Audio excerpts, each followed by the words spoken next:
Una marea de banderas rojigualdas saludó la noche del 2D la irrupción en el Parlamento de Andalucía de un partido de ultraderecha, Vox, que no cree en esta institución y que, según su programa, pretende acabar con las autonomías. Primera paradoja.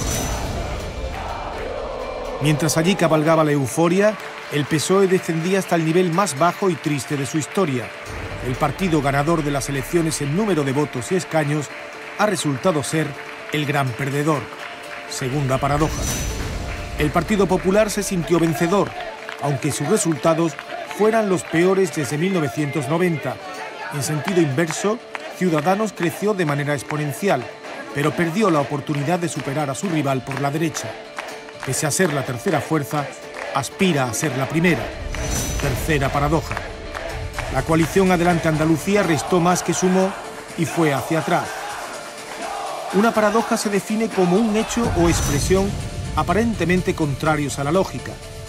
Lo que no encierra contradicción alguna es que por primera vez en la historia de la democracia en Andalucía, los partidos de derecha han sumado más votos que los de izquierda, lo que en pura lógica propiciará el fin del gobierno socialista en Andalucía, casi 4 décadas más tarde.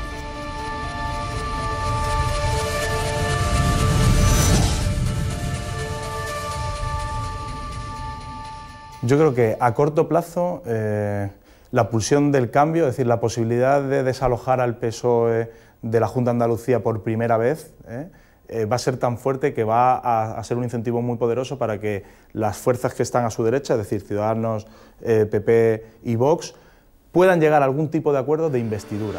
Pueden estar de acuerdo estas tres fuerzas en una única cosa muy sencilla, que es en que están todos de acuerdo en desalojar a Susana Díaz de la Junta de Andalucía. En eso se pueden poner de acuerdo, pero que luego todos se sientan como parte de un mismo proyecto y todos sientan que tienen que cooperar para favorecer al presidente que surja, eso es muy discutible. Tienen intereses y luego Vox además es un partido que es una incógnita. Se da la paradoja de que Vox es un partido que se ha presentado a última hora a las elecciones andaluzas cuando en su proyecto está a suprimir las autonomías, es decir, ellos no creen en la institución en la que entran y ellos lo que les interesa mucho es la política nacional, pero no solo a ellos, a Ciudadanos también. En el juego político siempre es muy complicado tomar una decisión, pero lo que está claro es que el apoyo a la derecha ha sido un apoyo principal basado en el tema central que era el cambio. Los andaluces que han votado a la derecha quieren un cambio y los partidos que han tenido esta respuesta electoral sorprendente, como Ciudadanos y Vox, que han crecido, tienen que ser esos partidos que posibiliten el cambio y tiene que haber un entendimiento si quieren darle una respuesta real a sus electores. Y los votantes que ha mantenido el Partido Popular pese a su pérdida también lo han hecho pensando en la posibilidad de un cambio. Esto lo tienen que sopesar por encima de cualquier otro interés partidista con clave nacional.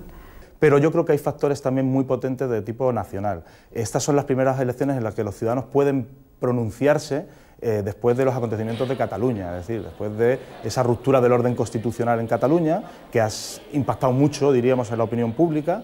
Y es la primera vez que los ciudadanos se pueden manifestar después de la moción de censura que apartó al PP del gobierno y que es una moción de censura que llevó a Sánchez y al PSOE de Sánchez a pactar o a recibir el apoyo, más que pactar, a recibir el apoyo de socios pues que son también contrarios, muchos de ellos, al orden constitucional, son socios, diríamos, que a cierta parte de la opinión pública le crean mucha desafección. El tema de la unidad nacional yo creo que ha influido en Andalucía mucho más de lo que hemos sido capaces de estimar, de lo que el PSOE ha sido capaz de estimar, aunque creo que Susana Díaz lo sabía, era consciente de ello y por eso no ha querido entrar a debatir su posición o su diferente posición con respecto al PSOE nacional, porque esto ha influido en la desmovilización, seguro, que lo podremos analizar en encuestas postelectorales, en la desmovilización por parte del electorado de izquierda.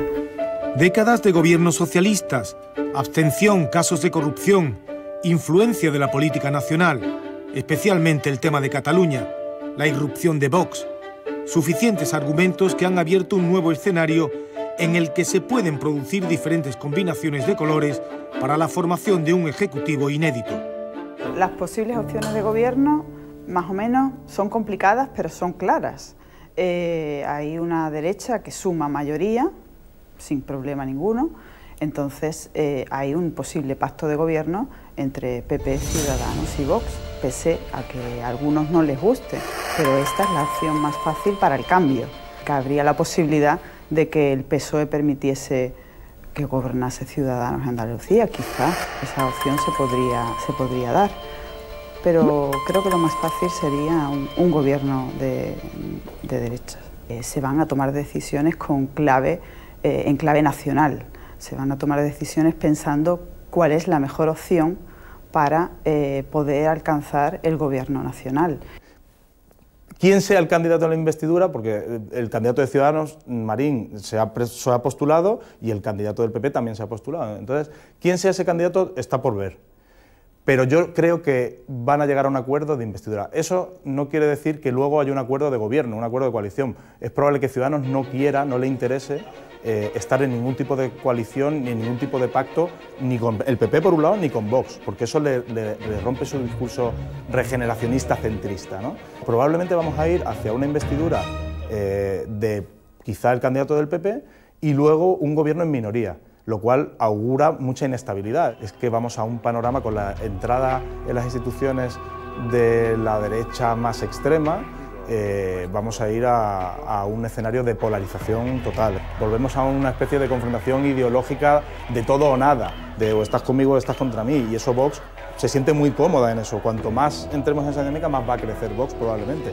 De nuevo en estas elecciones las encuestas preelectorales han sido protagonistas por sus errores de cálculo, pues no supieron leer la aparición del fenómeno Vox.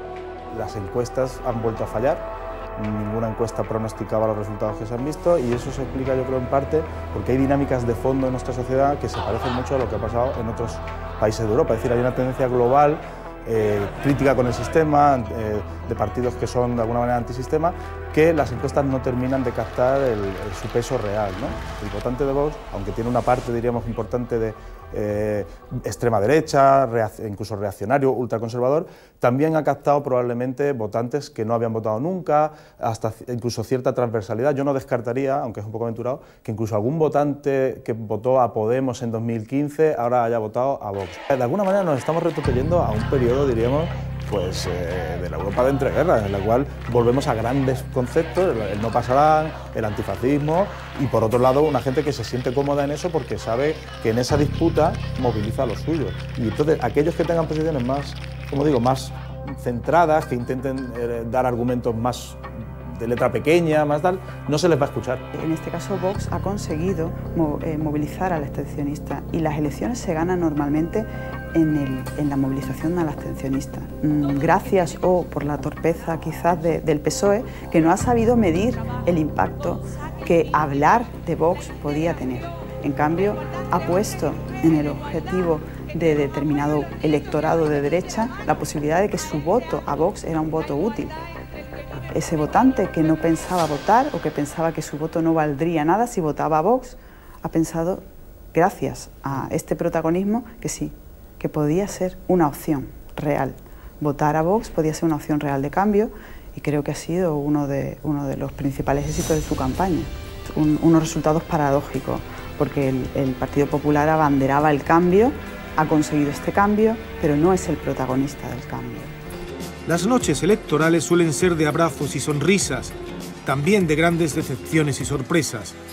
En 2015 llegaron para quedarse nuevos actores que terminaron con el bipartidismo y abrieron un nuevo escenario que exportaron al resto de España. Esta vez lo ha hecho una fuerza nueva que irrumpe para garantizar el cambio desde el extremo derecho del tablero.